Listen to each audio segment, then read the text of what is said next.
véritable sauveur. Nous n'oublions pas ta gloire ce matin. Nous te prions, Prince de paix. Nous te prions, Créateur de l'univers.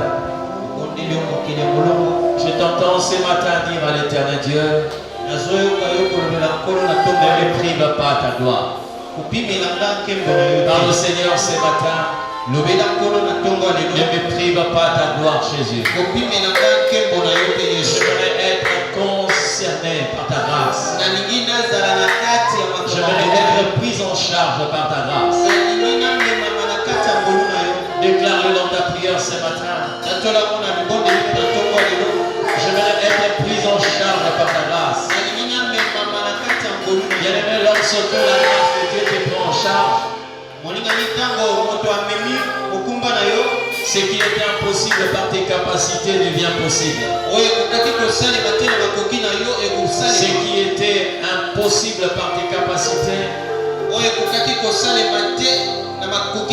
par ton intelligence, devient possible. Dis-le ce matin. Seigneur, j'aimerais être concerné par ta grâce. Concerné par ta grâce, Jésus. Nous te prions. Cher Saint-Esprit de Dieu, fais-nous entendre cette parole qui apporte la vie que les hommes ne peuvent apporter. Qui transmet ce que l'homme ne peut transmettre. Qui imprime ce que le ciel seul peut imprimer dans la vie de quelqu'un. Nous te prions, Créateur de l'univers. Nous te prions, Seigneur des armées. Nous te prions, puissant vainqueur. Accomplissons-nous, éternel Dieu, ta divine volonté.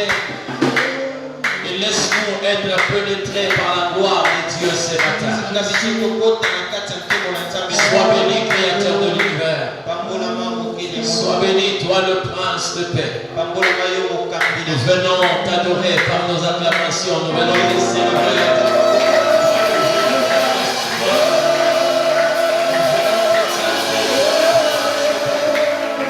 Nous venons te magnifier, toi le roi qui règne.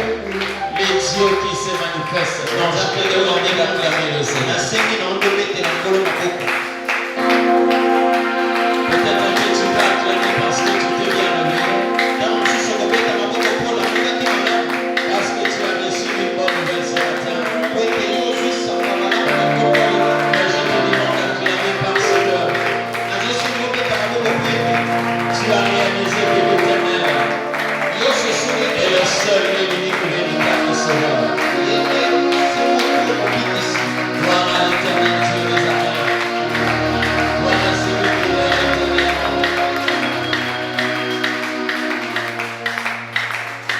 Merci Jésus. Que l'Éternel Dieu te bénisse ce matin. Alléluia. Bien-aimé, c'est encore une grâce pour nous ce matin de nous retrouver dans la présence de celui qui accomplit tout selon le conseil de sa propre volonté. Je parle de Dieu. Amen.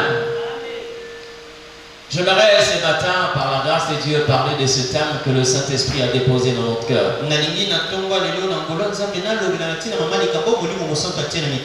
Une parole qui te fait avancer dans le royaume. Une parole qui te permet de changer de position devant celui qui crée toutes choses. L'intitulé de notre message de ce matin: l'épreuve d'une vraie rencontre. L'épreuve d'une vraie rencontre. L'épreuve d'une vraie rencontre. Vous savez, bien aimé, aujourd'hui nous avons une technologie qui peut vous permettre d'être affiché avec le président américain, quand bien même que vous n'avez jamais fait une rencontre. Aujourd'hui, Il y a une technologie d'intelligence qui peut faire de sorte que vous puissiez être à côté de la Tour Eiffel sans pour autant que vous puissiez faire un déplacement jusqu'en France. Il y a une technologie qui peut vous donner la possibilité de serrer la main d'une célébrité. Quand bien même vous n'avez jamais rencontré cette célébrité. Ça s'appelle Photoshop. Vous verrez plusieurs personnes. Vous présentez quelquefois des cartes photos, des portraits. Vous le voyez par exemple avec une haute autorité. Il y a même de ceux-là qui ont eu l'habitude quelquefois de se révéler dans des jets privés ou comment là. Ils n'ont même pas pris ne fût-ce qu'un métro. Ça c'est une intelligence qui vous donne l'impression d'être affiché avec certaines personnes, mais que vous n'avez jamais contacté, vous n'avez jamais rencontré. Et cela a donné naissance à une catégorie de personnes qui ont la possibilité de mener les études sur certaines images pour authentifier si les images sont vraies ou si elles sont fausses.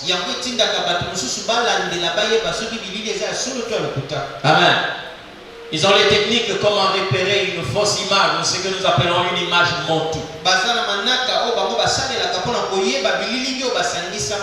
Mais au-delà de ce qui est monté, il y a aussi une image réelle.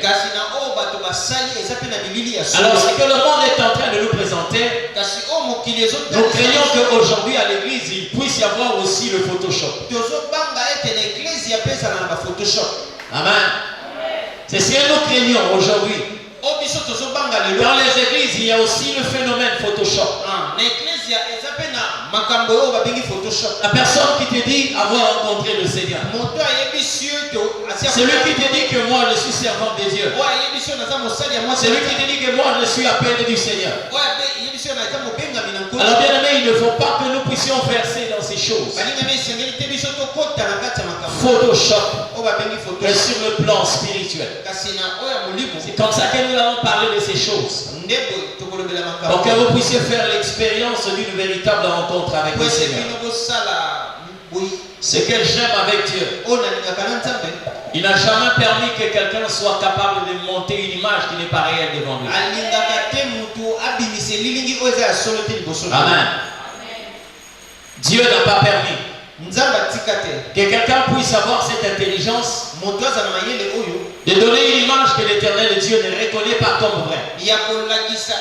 Nous pouvons le faire ainsi dans le monde. Serrer la main d'une haute personnalité, d'une haute autorité. Mais vous n'avez jamais rencontré cette personne. On ne vous a jamais répertorié sur la liste de ceux qui ont demandé une audience. Mais vous avez un portrait dans votre maison. On vous voit avec cette autorité. J'aimerais que nous puissions lire un texte de la Bible. Et nous partirons de ce texte pour voir ce que l'Éternel Dieu veut nous communiquer. Genèse chapitre 32. Du verset 30 jusqu'au verset 31. Genèse chapitre 32, verset 30 à 31.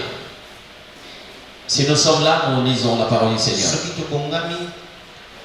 Jacob appela ces lieux du nom de Péniel. Car, dit-il, j'ai vu Dieu face à face et mon âme a été sauvée. Le soleil s'est levé lorsqu'il passa Péniel. Jacob boitait de la hanche. Quelqu'un dit Amen. Que Dieu nous bénisse. Nous connaissons certainement cette histoire pour ceux qui ont l'habitude de lire la Bible. Et ceux qui ont déjà entendu parler de cet enseignement ou de cette prédication. Il s'agit d'un homme au nom de Jacob. Il est connu comme quelqu'un qui était choisi par Dieu. Oui, Jacob a été choisi par Dieu. Mais bien aimé, un jour, Jacob, voulant entrer là où l'Éternel Dieu l'avait rencontré, c'est-à-dire à Bethel. Mais chemin faisant, Jacob va faire une rencontre avec une personne exceptionnelle. Ce n'était pas n'importe qui. C'était Dieu lui-même. Mais c'est une période qui précédait la rencontre entre Jacob et Ésaü, son frère. Et nous le savons que Jacob avait déjà fait une rencontre avec le Seigneur. Déjà depuis Bethel, on parle de la rencontre entre Dieu et Jacob. Bien que cela était dans un songe, Jacob a vu Dieu. Et nous connaissons la suite de l'histoire de Bethel. Mais bien aimé, en ce qui concerne cette rencontre que Jacob a fait avec l'Éternel, pourquoi est-ce que je ne veux pas parler de cette rencontre à Bethel? Parce qu'à Bethel, il n'y avait qu'un songe. Même si Jacob a vu le ciel ouvert, il a vu une échelle, les anges qui montaient et qui descendaient. Mais Jacob est resté Jacob. Mais lorsqu'on parle de Péniel, Jacob n'est plus resté Jacob. Il y a eu autre chose qui montre réellement. Il y a eu une rencontre avec l'Éternel. Jacob a rencontré cet homme. Il a parlé avec cet homme. Il a combattu avec cet homme. La finalité, il y a eu des empreintes qui montrent la suffisance. Jacob a fait une rencontre avec le Seigneur. La première des choses, la Bible dit que cet homme luttait avec Jacob. Jacob était en train de lutter avec cet homme. Mais qu'est-ce qui va se passer? Cet homme va briser la hanche de Jacob. Et Jacob, sachant que sa hanche était brisée, il n'a pas lâché cet homme, il a continué à combattre avec cet homme. Et l'homme dit à Jacob, lâche-moi car l'eau est là. Jacob dit, je ne te lâcherai pas si tu ne me bénis. Je ne vais pas revenir sur ces points parce que j'en ai déjà parlé ici.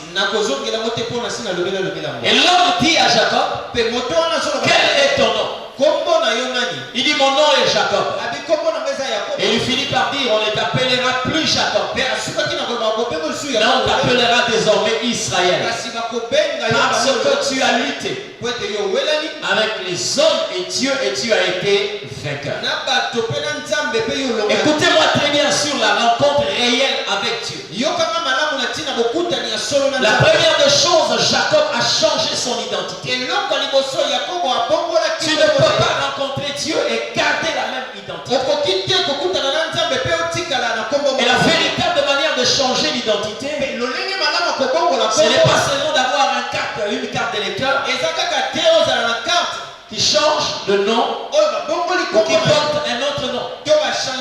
La véritable manière de changer l'identité, c'est de changer ses œuvres. Parce que bien aimé, tu peux être appelé Clément. On peut t'appeler François. Mais quand tu tues un homme, on peut commencer à t'appeler un criminel. Ce n'est pas parce que tu as voulu avoir le nom d'un criminel, mais parce que l'acte que tu as posé te donne une autre identité. Premièrement, Jacob a changé d'identité. Le changement d'identité est en rapport avec le changement des œuvres. Deuxième des choses, Jacob a changé sa manière de marcher. Parce que Dieu lui avait brisé la hanche. Et la Bible parle de Jacob qui boitait. Et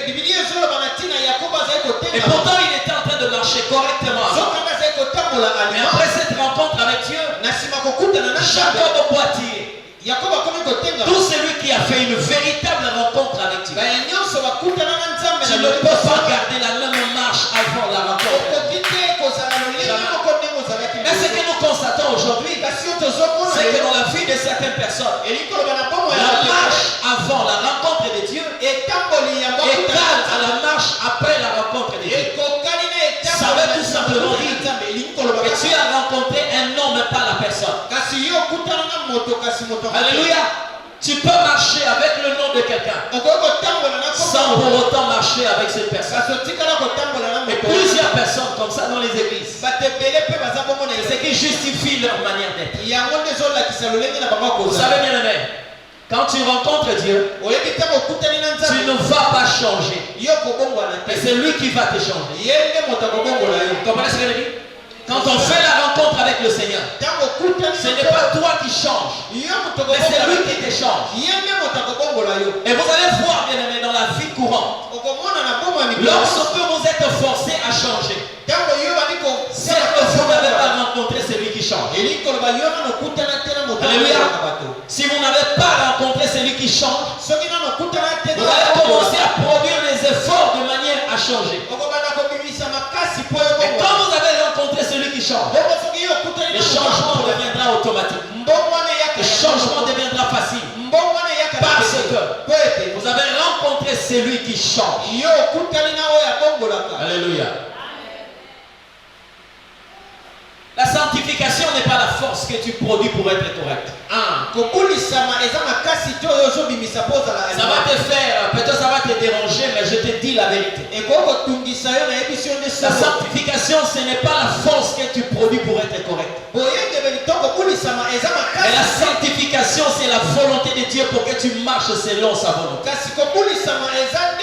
C'est-à-dire, c'est Dieu qui fait que tu sois saint. Ce n'est pas ta force qui te rend saint. Mais quand tu rencontres le Seigneur, même lorsque tu voudras pécher, la force de sa sanctification va te maintenir dans la sanctification. C'est comme ça que Paul est en train de dire. Ce que j'ai trouvé comme un gain, je l'ai trouvé comme de la boue. Ce qui était précieux pour moi, je l'ai trouvé comme de la grâce. Alléluia. Ça c'est Dieu. J'aimerais bien que les gens quelquefois fassent effort pour aller en classe supérieure, pour avoir par exemple des titres académiques. Et lorsqu'il faut marcher avec Dieu, il ne s'agit pas de produire des efforts, mais il s'agit seulement de se laisser entre les mains du Seigneur. Parce qu'aucune personne, de par la sanctification, peut dire que je me sanctifie moi-même. La Bible est en train de dire, je suis l'Éternel, le Dieu qui te sanctifie. Si tu as rencontré le Seigneur, tu vas te rendre compte que la sanctification ne sera pas une punition, mais ça deviendra une vie que l'Éternel fait couler en toi. Tu n'auras pas besoin de ta volonté pour haïr le péché, mais tu auras besoin de sa présence pour t'éloigner du péché. Et au fur et à mesure que le péché va se rapprocher de toi, au fur et à mesure, l'amour de Dieu va t'éloigner du péché. Ce n'est pas la force que tu vas commencer à produire. C'est comme ça que je veux dire à quelqu'un. Là où on force les gens à craindre l'Éternel, il y a beaucoup d'hypocrites.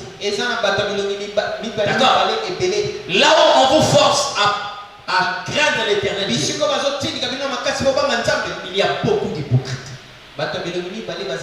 Mais là où vous trouvez des gens qui aiment Dieu, il y a des ceux qui ne pêchent pas parce qu'ils craignent l'enfer, mais ils ne pêchent pas parce qu'ils aiment tellement le Seigneur.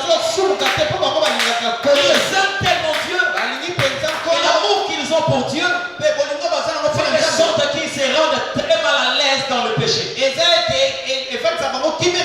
C'est ça la volonté du Créateur. Alléluia. Le propre d'une véritable rencontre.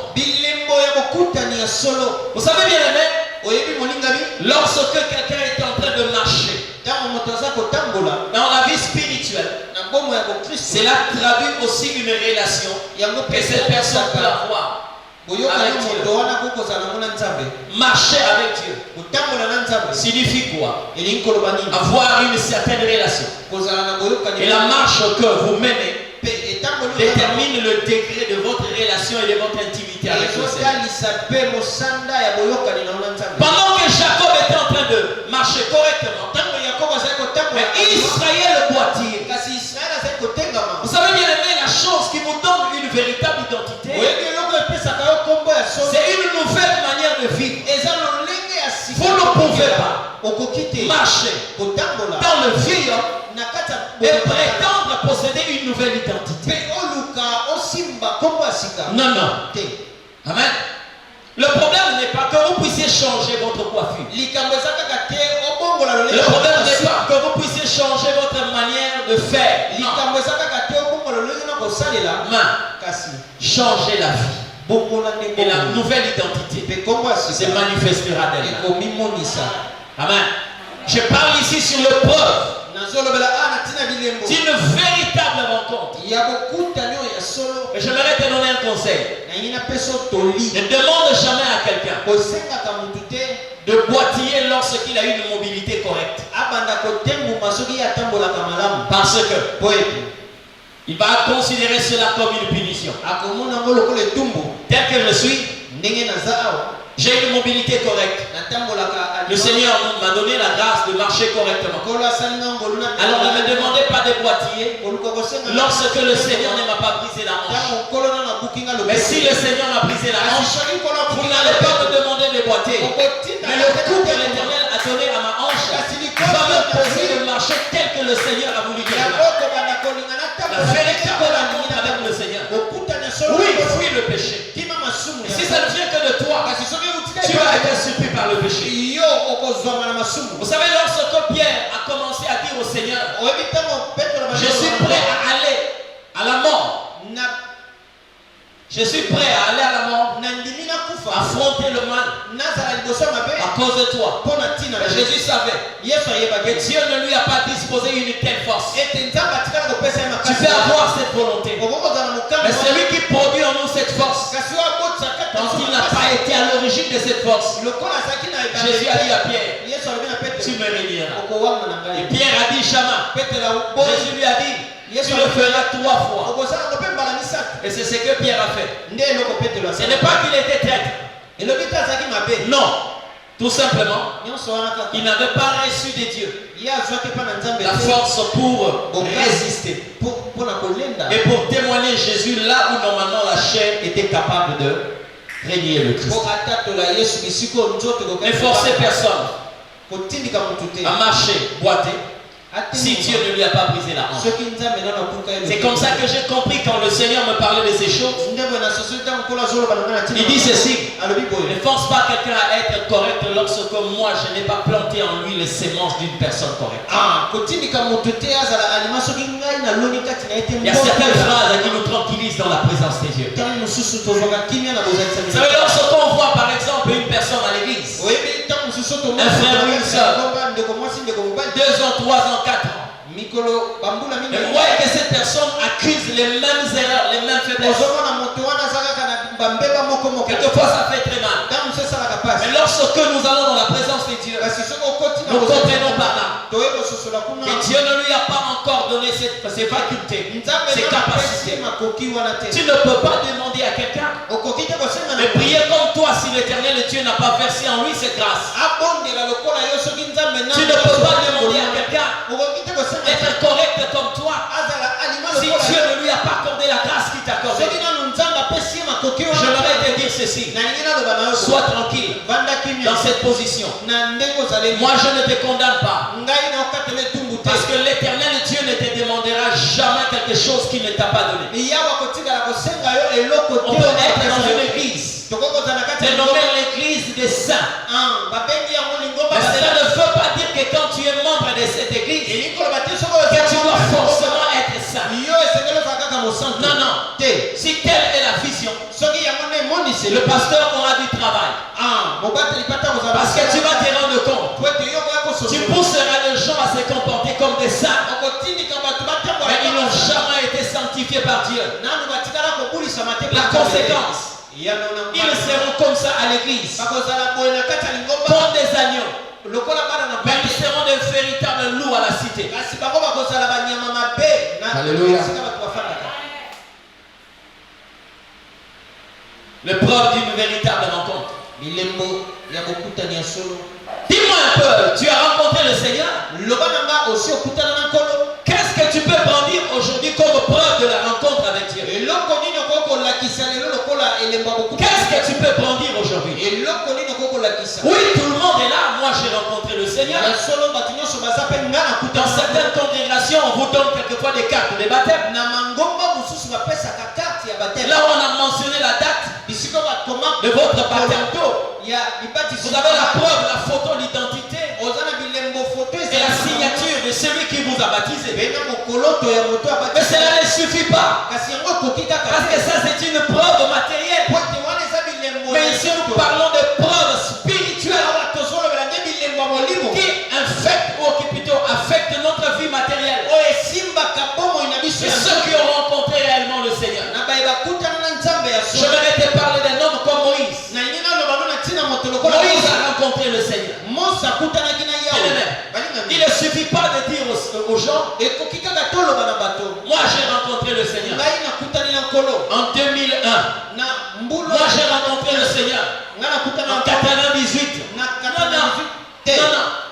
Notre bouche ne suffit pas pour déclarer notre rencontre avec le Seigneur. Parce que Moïse, Dieu ne lui a pas rendu la langue facile. Quand bien même il a rencontré Dieu. Moïse parlait de la même manière qu'avant qu'il rencontre le Seigneur. Mais il y avait d'autres preuves. Vous savez pourquoi? Pourquoi Dieu n'a pas délié la langue de Moïse? Parce qu'il n'a pas voulu que le témoignage de la rencontre avec Dieu soit seulement un témoignage verbal. Mais il y a autre chose à part le verbe. Premièrement, Moïse a ôté ses souliers. Qu'est-ce que toi tu as déjà enlevé dans ta vie depuis la rencontre avec Dieu? Qu'est-ce qu'on peut constater de moins dans ta vie qui accuse réellement que tu as rencontré le Seigneur? Moïse s'est déchaussé. Il a enlevé ses sandales. Moïse a enlevé ses souliers. Les souliers parlaient des ailes. Donc Moïse s'est dépouillé d'un zèle. Il ne pouvait pas lui permettre de demeurer dans la présence de Dieu. Alors parle-moi de ce que toi tu as enlevé. Alléluia. Parle-moi de ce que tu as enlevé. Lorsque tu as rencontré l'Éternel. Amen. Tu peux rencontrer un pasteur mais ne pas rencontrer Dieu. Tu peux être en face d'un pasteur mais ne pas être en face de son Dieu. Tu peux entendre un pasteur prêcher mais sans entendre les dieux qui prêchent au travers de lui. Moïse a enlevé les sandales. Vous savez bien, en ce qui concerne le changement, vous n'avez pas besoin d'un prophète. Le premier prophète qui témoigne de votre conversion, c'est votre propre conscience. Le premier prophète qui vous témoigne sur votre conversion, c'est la conscience. Amen. Là où tu es, tu te rends compte que je n'ai rien changé. Je n'ai rien mis de côté. Amen. Tu peux voir Dieu, mais pas le rencontrer. La rencontre, c'est une autre chose. Il y a de ceux qui ont reçu la grâce de percevoir. Mais la rencontre, c'est une autre chose. Qu'est-ce que tu as laissé? Dieu n'a pas enlevé à Moïse ses sandales. Mais il a demandé à Moïse, ôte tes souliers de tes pieds. Moïse a ôté les souliers de ses pieds. Vous savez pourquoi? Dieu était capable de le faire. Admettons que Moïse s'est retrouvé nu-pied. Qu'est-ce qu'il allait dire? C'est par inconscience qu'il s'est retrouvé nu-pied. Dieu devait parler à Moïse pour qu'il soit conscient de ce qu'il a enlevé. Et là où nous sommes là, chacun de nous doit être conscient de ce qu'il a abandonné pour Dieu. Chacun de nous doit être conscient de ce qui est enlevé en lui pour la rencontre avec l'éternel Dieu. Oui. Ce n'est pas fini. Quand Moïse a enlevé ses souliers, il a foulé la terre sainte. Ça veut dire que quand vous prenez les talons de Moïse, la plante de ses pieds, vous allez voir le sable. Le sable vient de la terre sainte. Parce que Dieu lui a dit, là où tu te tiens, c'est un lieu saint. Mais Moïse ne devait pas fouler le lieu saint avec ses souliers, avec ses sandales. Non, Dieu avait besoin de la plante de ses pieds. Et c'était une manière de rendre culte à celui qui avait convoqué là. C'est comme ça que vous allez voir. Lorsque tu as institué le sacerdoce aronique, aucun sacrificateur n'avait des sandales. Ils avaient la tenue sacerdotale. Ils pouvaient tout porter, mais sauf les sandales. Vous savez pourquoi? Parce que lorsque je porte une sandale, je ne suis pas en contact avec les sols. Lorsque vous venez là où je suis, si je suis sur un endroit sableux, vous allez voir la forme de ma chaussure. Mais vous ne verrez jamais la forme de mon pied. Jamais. Alléluia. C'est pourquoi la Bible est en train de dire, bénis sont les pieds de ceux qui annoncent l'évangile. On n'a pas dit les chaussures, mais les pieds. Parce que le pied révèle l'identité de la personne. L'identité de la personne. Alléluia. Il était en contact avec le lieu saint. C'est-à-dire pour tous ceux qui ont foulé le lieu saint, lorsque vous y arrivez, vous trouverez le témoignage de leur présence. Ils étaient ici. Ils étaient ici. C'est pour vous dire quoi? Quand je porte une sandale, j'arrive quelque part, même si je laisse les empreintes, mais quelques temps après, il est possible que vous puissiez ne pas me voir avec ces sandales. 3 ans ou 4 ans après. Mais si j'ai amené mes pieds, même après 50 ans, vous me verrez avec les mêmes pieds. Parce que ça, c'est mon identité. Et quand on a fait la rencontre avec l'Éternel, il y a un contact avec le lieu saint. De la même manière, bien aimé, lorsque vous voulez par exemple aller solliciter un passeport, on vous demande de mettre les empreintes. Et vos empreintes restent là. D'accord? Il en est de même lorsque vous étiez dans la présence de Dieu. Vos empreintes restent là. Là. Vous savez pourquoi? Parce que quand Dieu vous convoque dans sa présence, il fait de sorte que votre présence soit là et que là où vous étiez aussi puisse vous accompagner partout. Il n'y a pas seulement que ces sols-là qui prend vos empreintes, mais il y a aussi vos empreintes qui prend ces sols-là. C'est ce qui fait que même si nous pouvons aller aux États-Unis, mais nous sommes toujours dans la présence de Dieu. Parce que le sol que nous avons foulé est encore là. Et là où nous avons foulé nos pieds, nos empreintes sont encore là. Et il y a une communication qui fait de sorte que nous puissions être permanents là où l'Éternel veut que nous puissions être.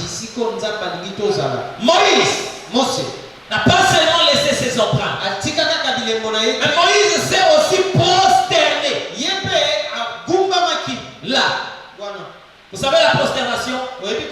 C'est le fait de diminuer sa taille. Tel que je suis là. Si je me prosterne, pour que certaines personnes me voient, ils doivent normalement se lever. Vous savez pourquoi? Parce que j'ai réduit ma taille. Or, la Bible est en train de dire ceci. Humilie-toi sous la main puissante de Dieu. Autant porter l'Éternel Dieu t'élèvera. Si vous voyez Moïse être élevé, c'est parce que dans la rencontre avec l'Éternel, il a compris la place et la valeur s'humilier devant l'éternel. Parle-moi un peu de celui qui a rencontré le Seigneur. Parce que tu ne parleras jamais de quelqu'un qui a rencontré le Seigneur et en qui on trouve encore l'orgueil. Tous ceux qui ont rencontré l'éternel Dieu ont été brisés par l'éternel Dieu. Alléluia. Brisés par l'éternel.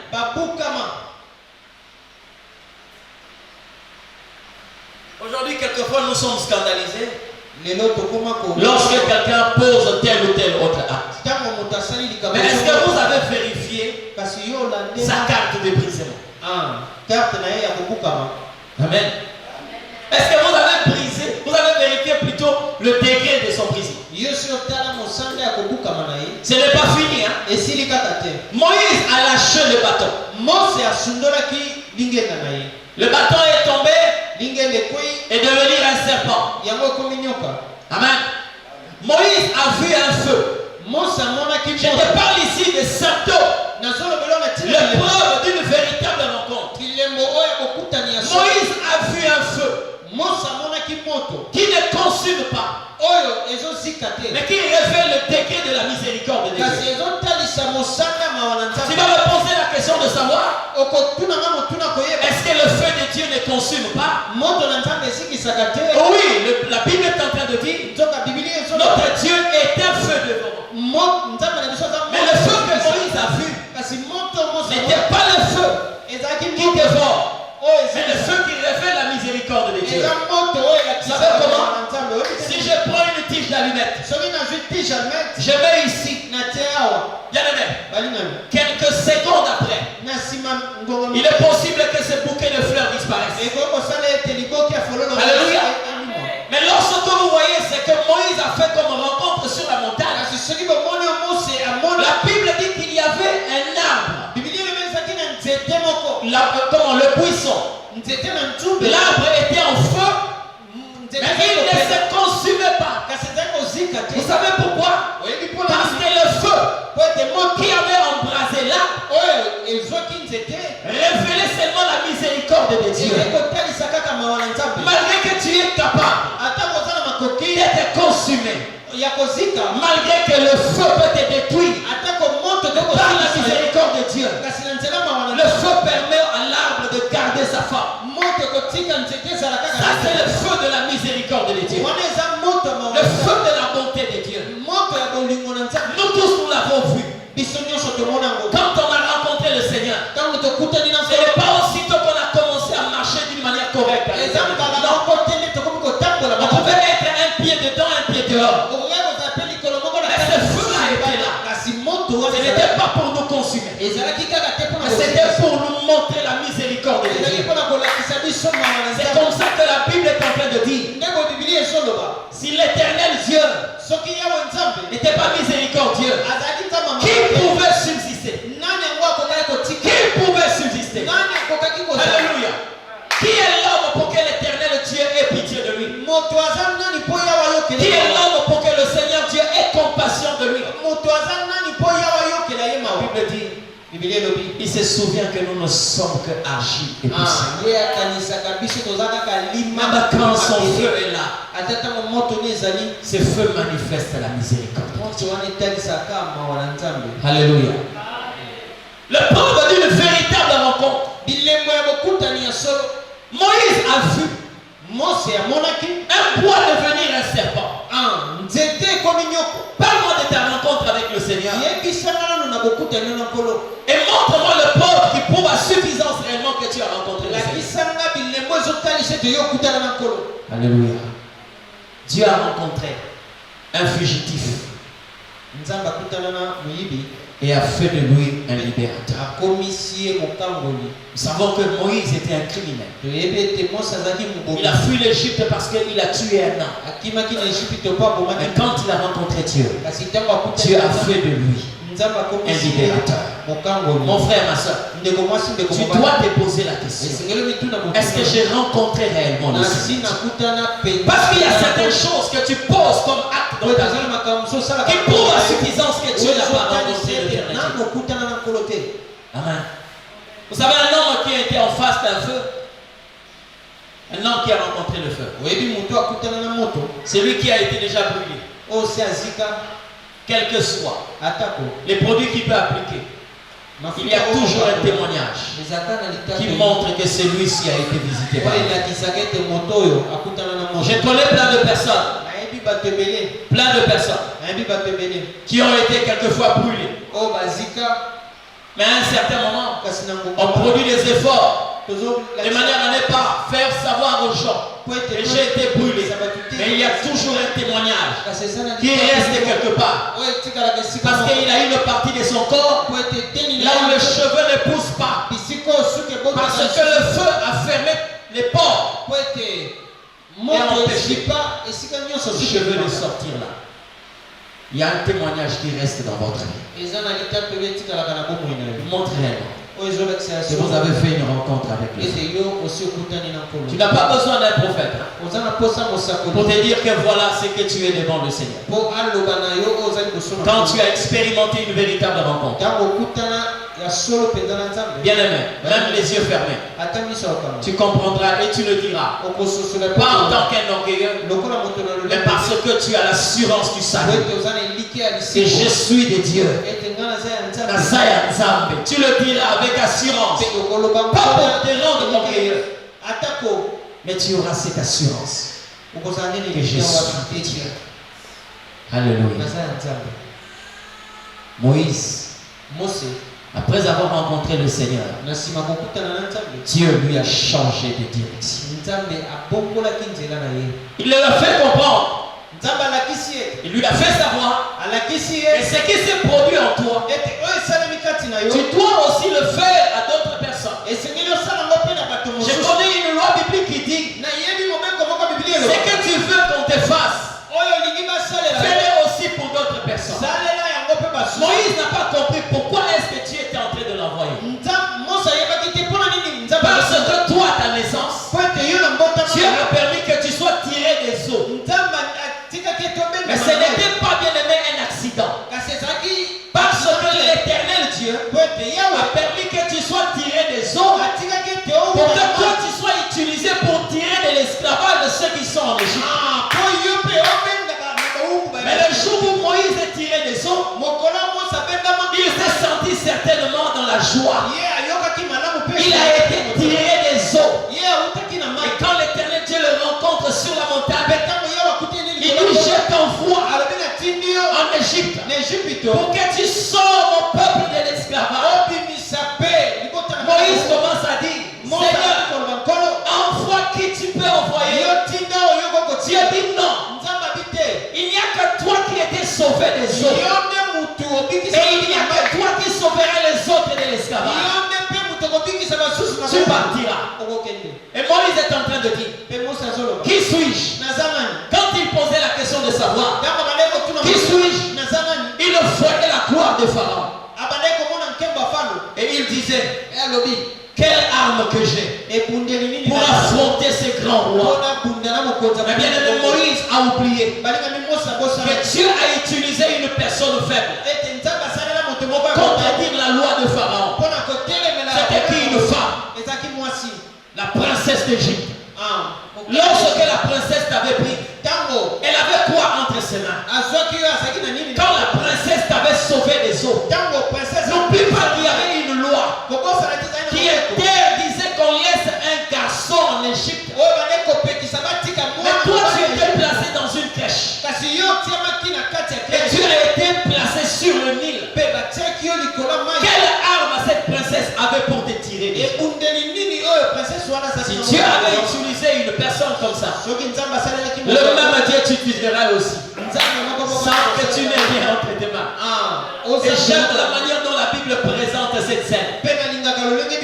Oui, quelqu'un peut me poser la question de savoir quel est l'instrument qu'avait utilisé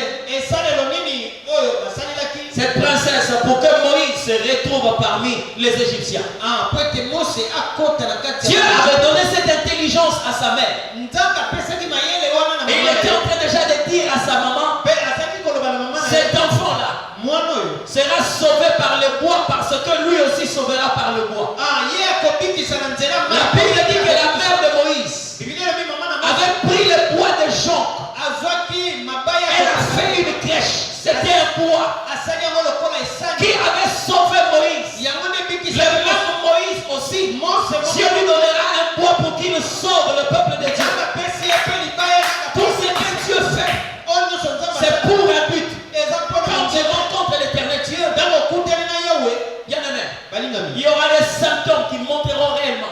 que cette personne a rencontré le Seigneur. Même si tu ne parles pas correctement, mais le signe qui vont t'accompagner vont montrer réellement que tu as fait la véritable rencontre avec le Seigneur. Je t'interdis de ne pas manquer de rencontres avec Dieu. Mais fais une rencontre réelle. Et les conséquences seront là. Les retombées seront là. Je ne m'aurais pas seulement m'attarder sur Moïse. Parce que bien aimé, il n'est pas le seul à rencontrer le Seigneur. Non, non. Je parle d'une femme. La femme qui était courbée. Écoutez-moi bien. La Bible dit que cette femme avait l'habitude. Dis après moi l'habitude. Elle avait l'habitude d'aller à la synagogue. La synagogue, c'est comme l'église aujourd'hui. Elle venait à l'église. Mais elle était toujours courbée. Elle venait courbée. Elle rentrait courbée. Vous savez pourquoi? Parce qu'elle venait dans la maison de Dieu sans pour autant rencontrer le Dieu de cette maison. Elle venait courbée, elle rentrait courbée. Mais le jour où elle a fait la véritable rencontre avec le Seigneur, ce que j'ai remarqué dans la Bible, cette femme n'a pas prié. Elle n'a pas prié. Mais la Bible dit, l'Éternel l'ayant vu, la redressa. Dieu l'avait vu. La femme n'a pas prié. C'est vrai, lorsque nous venons à l'église, nous faisons cet exercice. Donc quelquefois on nous dit, prie pour tes problèmes. Ce n'est pas mauvais. Commence à prier. Seigneur, prends soin de ma famille.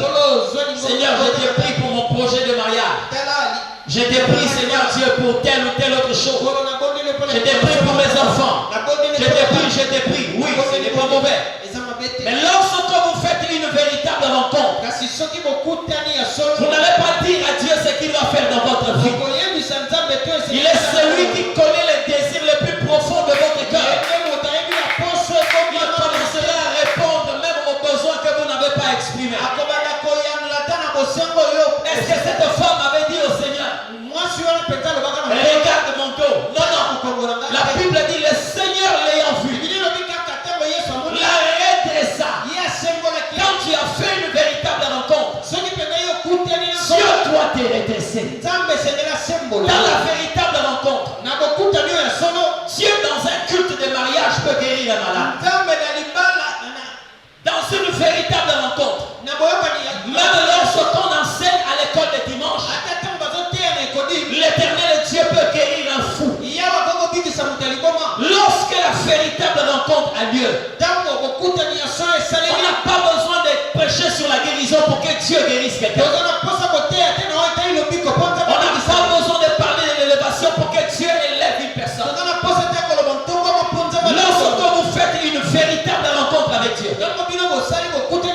la situation dans laquelle vous vous retrouvez va être considérée comme une provocation. Et Dieu doit s'élever pour défendre votre cause. Alléluia. Je te parle d'un Dieu. Quand tu fais sa rencontre, il redresse ceux qui sont courbés et il courbe ceux qui sont droits. Tu n'as pas compris ce que je t'ai dit. Quand tu as fait la véritable rencontre avec Dieu, si tu es courbé, il va te redresser. Et quand tu es droit, il va te courber. C'est comme ça que vous allez voir. Lorsque Dieu a rencontré Paul, c'est un homme qui était droit. Mais Dieu l'avait courbé. Parce que lui-même est en train de dire, je suis tombé du cheval. Mais parce que c'est un homme qui avait tous les atouts. Il avait le pouvoir et la permission de ses chefs. Mais Dieu l'a fait courber. Et il devait s'humilier devant celui qui est le roi des rois et le Seigneur des seigneurs. Je te parle de ce Dieu. Dieu appelle des orgueilleux. Et des orgueilleux qui deviennent plus humbles que le mot humilité. Lorsqu'on a fait une véritable rencontre avec le Seigneur, ne te fais pas de problème. Il y a de ces choses que tu vis aujourd'hui. parce que tu n'as pas rencontré le Seigneur. Une fois j'étais à Brazzaville et j'entends beaucoup de personnes qui parlent de ces choses. Je l'ai même écouté ici. Que le docteur n'a pas l'habitude de marteler sur l'argent. Ne faites pas de moi un vendeur d'illusions. Dieu m'a envoyé prêcher sa parole. D'accord? C'est-à-dire lorsque vous avez rencontré Dieu, il y a des choses qu'on ne va pas vous prêcher. Mais vous allez commencer à le faire parce que vous avez rencontré celui qui produit en vous ces œuvres. Vous comprenez ce que je dis? Oui. Je vous prends l'exemple d'un homme dans la Bible, le mauvais riche ou le jeune homme riche. Il a rencontré le Seigneur. Jésus lui a prêché sur le donner. Il dit quoi? Prends ce que tu as, donne le pauvre. Amen. La Bible dit il est parti triste parce qu'il avait beaucoup de biens. Mais lorsque Jésus a rencontré Zachée, il ne lui a pas enseigné ce qu'il a enseigné au jeune homme riche. Zachée lui-même dit au Seigneur, si je fais du tort à quelqu'un, je lui rends le quadruple. Il dit Seigneur, je prends la part de mes biens et je les donne aux pauvres. Jésus a dit, cette bonne nouvelle est entrée dans cette maison parce que cet homme, c'est aussi un fils d'Abraham. Je me pose la question de savoir qui a prêché ces choses à Zachée. Vous savez le secret? Vous savez, lorsque Jésus entre dans une maison, vous allez subir les conséquences lorsque Jésus est entré dans le cœur avant d'entrer dans une maison. Parce qu'il y a ceux qui veulent que Jésus entre dans leur maison, mais sans pour autant que sa présence soit signalée dans leur cœur. Si vous voyez ces choses dans la vie des Zachée, parce que Jésus est entré d'abord dans le cœur des Zachée avant d'entrer dans la maison des Zachée. La preuve, une fois Jésus est entré dans le cœur d'une personne, sans pour autant entrer dans sa maison. C'est-à-dire, Jésus est entré dans le cœur d'une personne et il est entré dans la maison d'une autre personne. Mais ces deux personnes vont se retrouver. C'est-à-dire, celui qui avait Jésus dans son cœur va entrer dans la maison de celui qui avait Jésus dans sa maison. Le mal, c'est que Jésus n'était pas entré dans la maison de Simon le lépreux. Il n'est pas entré dans le cœur de Simon le lépreux. Mais il était entré dans sa maison. Maintenant, Jésus est entré dans le cœur de Marie. Alors Marie va suivre Jésus dans la maison de Simon le lépreux. Et quand Marie se retrouve dans la maison de Simon le lépreux, regardez les choses qui vont se passer. Elle va briser le vase d'albâtre. Un parfum de grand prix.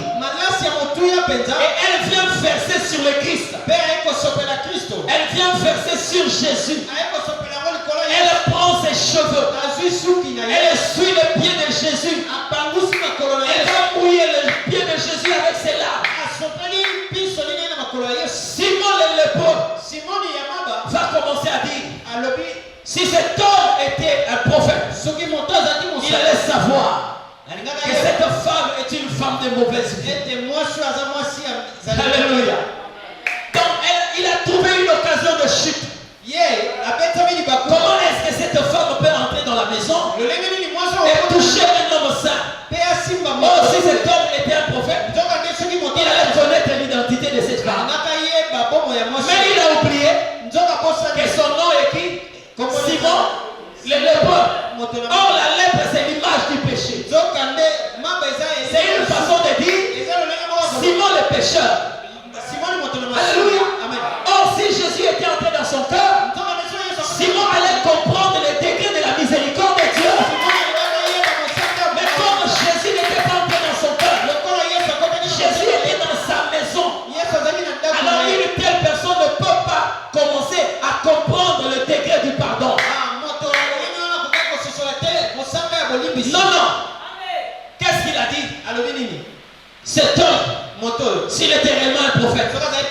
Il allait connaître l'identité de cette femme. Jésus va regarder Simon. Il dit à Simon, je suis entré dans ta maison. Tu ne m'as pas lavé le pied. Je suis entré dans ta maison. Tu ne m'as pas parfumé. Mais cette femme a essuyé mes pieds avec ses larmes. Il m'a lavé le pied avec ses larmes. Et il m'a essuyé le pied avec ses cheveux. Il y a de ces choses que seuls ceux qui ont reçu Jésus dans leur cœur peuvent faire. Ne demande pas à Simon de laver les pieds de Jésus. Non, non. Ne lui demande pas cela. Il a une chaise dans sa maison. Là où Jésus peut s'asseoir. Il a un fauteuil dans sa maison. Là où il peut faire asseoir Jésus. Mais il n'a pas une place dans son cœur là où il peut faire entrer Jésus. Jésus s'est contenté seulement de la place qu'il lui a donnée dans sa maison. Je vais dire à quelqu'un, il y a certaines personnes qui ont ouvert leur maison pour que toi tu rencontres Jésus dans leur maison. Parce que toi tu as reçu Jésus dans ton cœur. Alléluia. L'épreuve d'une véritable rencontre avec Jésus. Dis-moi un peu qu'est-ce que tu as pu expérimenter. Toi qui as rencontré le Seigneur. Simon le lépreux. Il a oublié que Jésus est un Dieu saint qui a accepté d'entrer dans sa maison. Malgré qu'il était Simon le lépreux. Pourquoi ne pas accorder la grâce à celui qui a ouvert son cœur au Seigneur? C'est comme ça que vous allez vous rendre compte, bien-aimés. Oh Jésus. Fais-nous grâce, Seigneur.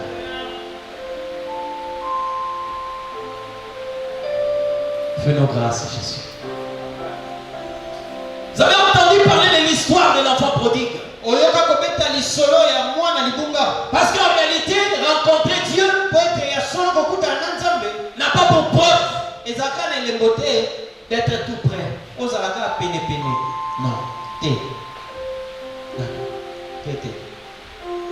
On nous parle de l'enfant prodigue. Il était loin de son père. Mais bien aimé, dites-moi un peu. Entre l'enfant qui était parti et celui qui était resté, qui avait rencontré Dieu? Qui avait rencontré le Père? C'est celui qui était parti. Je te donne les preuves. Elles sont bibliques. Parce que les Français disent ceci. Tout ce qui s'assemble, tout ce qui s'assemble, c'est récent. Je dis ceci. Si cet enfant-là qui était resté l'aîné, s'il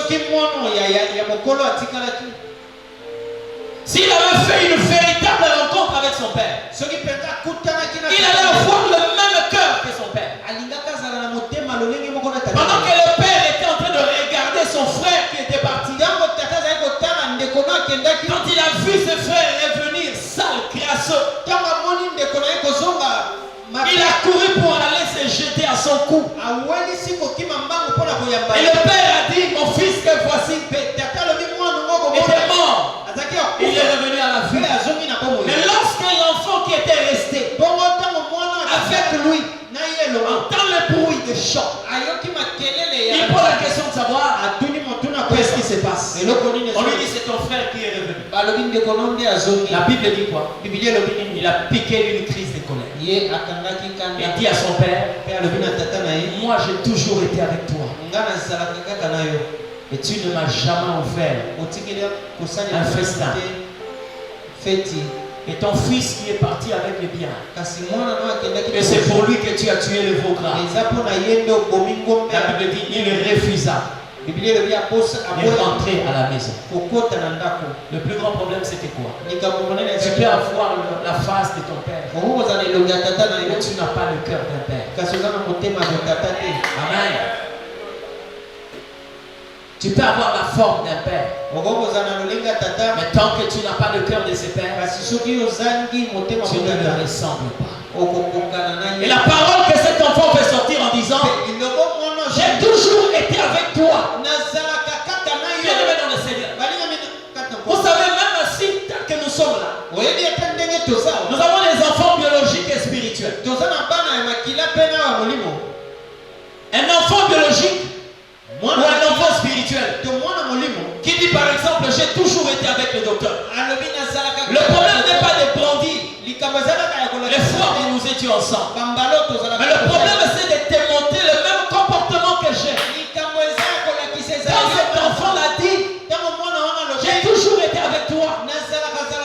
Les œuvres qu'il pose montrent qu'il n'a jamais été avec son père. Parce qu'il devait se réjouir quand son frère était rentré. La Bible dit ceci. Ayez le même sentiment que Dieu. Comment est-ce que ton père se réjouit du retour de son frère? Et toi tu commences à grincer les dents parce que ton frère est rentré. Pose-toi la question, tu es toujours avec qui? Donc tu as voulu apprendre que ce frère est mort. Tu allais te sentir à l'aise. C'est que tu n'as pas le cœur de ton père. Tu le ressens. La véritable rencontre avec Dieu. La véritable rencontre avec Dieu produit des conséquences. C'est lui qui n'a pas un cœur capable de pardonner ce que tu n'as pas. Je te parle rapidement de certaines preuves. Vous pouvez avoir des défauts dans la vie. Mais lorsque vous n'êtes pas capable d'aimer, c'est que vous n'avez pas rencontré Dieu. Ce n'est pas moi qui le dis. C'est la Bible qui le dit. C'est lui qui n'aime pas. N'a pas connu Dieu. Car Dieu est amour. Et l'amour dont parle la Bible fait route ensemble avec le pardon. Le pardon et l'amour, c'est comme deux faces d'un billet de banque.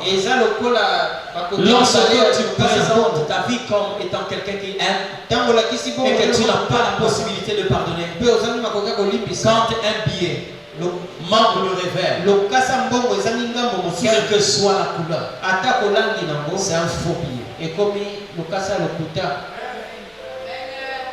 L'amour qui n'a pas le pardon n'est pas le véritable. De la même manière que tous ceux qui ont reçu la grâce de Dieu, tu ne peux pas brandir une grâce lorsque dans ta vie tu es incapable de manifester l'humilité. Parce que la grâce et l'humilité marchent ensemble. Tu n'as pas compris ce que je dis.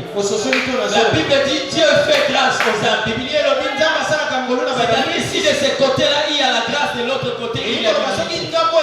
Tout celui qui a reçu la grâce de Dieu, vous verrez en lui l'humilité. Et quand tu n'as pas l'humilité et tu prétends avoir la grâce de Dieu, la grâce dont tu parles n'est qu'un faux billet. C'est une apparence, mais pas la véritable grâce de Dieu. J'aimerais parler de quelqu'un d'autre. La verge d'Aaron. La verge d'Aaron.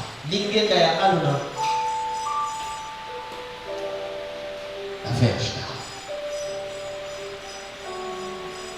Il n'est pas normal aujourd'hui de voir dans l'église de personnes qui prétendent rencontrer le Seigneur, mais en qui on ne voit aucune vie de Dieu. Et lorsque l'Éternel Dieu a vu une contestation en Israël, il a demandé à Moïse, dit à tous les princes d'apporter leur verge. La verge qui va fleurir, c'est la verge de la personne que j'ai choisie. Moïse est allé prendre les verges au nombre de 13. Parce qu'il y avait 13 tribus. Le 12 que Dieu avait choisi et une tribu que Dieu avait réquisitionnée. La tribu de Lévi. D'accord. C'est en dehors de la tribu de Lévi que nous parlons de 12 tribus. Dieu dit tu ne compteras pas cette tribu parce qu'elle va partir. Moïse a amené 13 verges. Or le chiffre 13 parle de la rébellion. Quand l'Éternel Dieu reçoit les 13 verges, bien aimé, ces 13 verges passent nuit dans la présence de Dieu. C'était des bois secs. Alléluia. Ces verges-là étaient au même endroit. Comme nous ici le matin. Chacun est à côté de l'autre. On est tous au même endroit. On regarde dans la même direction. Alléluia. On est au même endroit. Écoutons la même parole. Regardons la même direction. Écoutons le même bruit. Mais le matin, quand Moïse se présenta, seule la verge d'Aaron avait fleuri. Une façon de dire, ils étaient 13.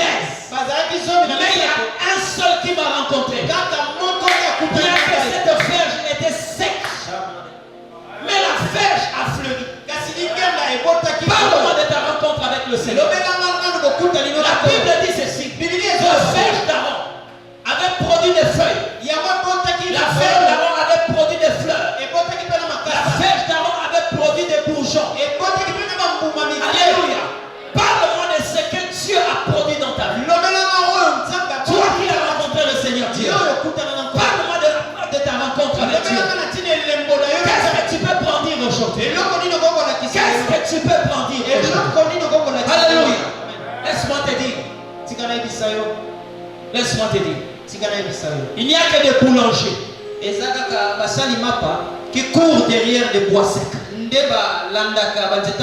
Mais il n'y a que des brebis qui courent derrière un bois qui a fleuri. J'aimerais dire à quelqu'un, si les autres princes avaient récupéré leurs verges, ils pourraient avoir que des boulangers derrière eux. Parce qu'on a besoin de bois pour faire du pain. Lorsque Aaron prend sa verge, parce qu'il y a de la verdure, les brebis seront derrière lui. Parce que les brebis ne peuvent pas manger non, non. Mais les brebis cherchent les herbes. Alléluia. C'est là où vous allez comprendre que Jésus lui-même était le bois qui avait fleuri. C'est comme ça qu'il dit aux autres, les brebis entendent ma voix et elles me suivent. Pourquoi? Parce que nous voyons au-delà de ces verges-là, il y a des feuilles, il y a des fleurs, il y a des bourgeons. Alléluia. La preuve de la rencontre avec le Seigneur Dieu. Parle-moi de ce que tu as rencontré. Est-ce que réellement tu as rencontré le Seigneur Dieu? Il y a une femme qui a rencontré Dieu. Elle n'était pas obligée d'aller dire à quelqu'un, j'ai prié, j'ai été au temple. Non. Mais quand on rencontre l'Éternel Dieu, on appelle Samuel. On appelle Samuel. A dit à Élie, voici l'enfant pour qui j'étais dans la présence de Dieu. Je vais te montrer que j'ai rencontré l'Éternel Dieu. J'ai été stérile. Mais la rencontre avec Dieu a ouvert mes entrailles. La rencontre avec l'Éternel a ouvert mes entrailles. Bien-aimé, tu te bats pour beaucoup de choses. Laisse-toi seulement rencontrer l'Éternel Dieu. Tu verras qu'il y a des choses qui vont commencer à changer. Il y a des choses qui vont commencer à changer. Et là où j'aime Dieu, Dieu ne travaille pas sur ce qui est difficile. Dieu travaille sur ce qui est impossible. Dieu ne travaille pas sur ce qui est difficile. Tu ne vas pas retrouver Dieu. Si tu es sur le terrain de ce qui est difficile, tu ne verras pas Dieu. Mais si Dieu est sur le terrain de ce qui est impossible, tu verras l'Éternel Dieu. Lève-toi là où tu es. J'aimerais que quelqu'un saisisse cette opportunité ce matin. Et dire à l'Éternel Dieu, je veux te rencontrer. Mais maintenant, on ne prie pas pour les malades.